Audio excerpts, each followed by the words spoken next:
வணக்கங்க.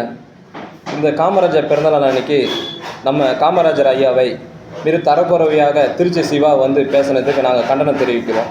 அவங்களுக்கு தெரிஞ்சு தான் பேசுகிறாங்களா தெரியாமல் தான் பேசுகிறாங்களான்னு எனக்கு ஒன்றுமே தெரியல.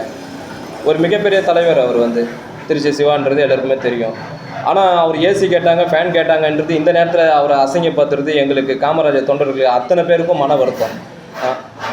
எங்களுக்கு என்ன சொல்கிறதுன்னு தெரியல. இதை வந்து நம்ம வந்து எங்களை காமராஜர் பற்றி கேவலப்படுத்தி பேசணுன்னு ஆசையா என்ன ஏதுன்னு தெரியும். அதுவும் இந்த நேரத்தில் வந்து அவரை மறந்து இவ்வளோ நாளாக ஆயிருக்கு. இந்த நேரத்தில் அவர் சொல்லணுன்ட்டு அவசியம் கிடையாது.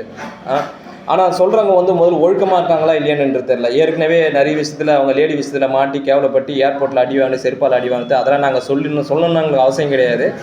இருந்தாலும் நாங்கள் சொல்கிறோம் அவரை கேவலப்படுத்தணுன்னு. அவரோட தகுதி என்னென்னு அவருக்கு தெரியும். ஆனால் இந்த நேரத்தில் வந்து எங்கள் காமராஜர் ஐயாவை கேவலப்படுத்துறதுக்கு எங்களுக்கு காமராஜர் தொண்டருக்கு அத்தனை பேருக்கும் மன வருத்தம்.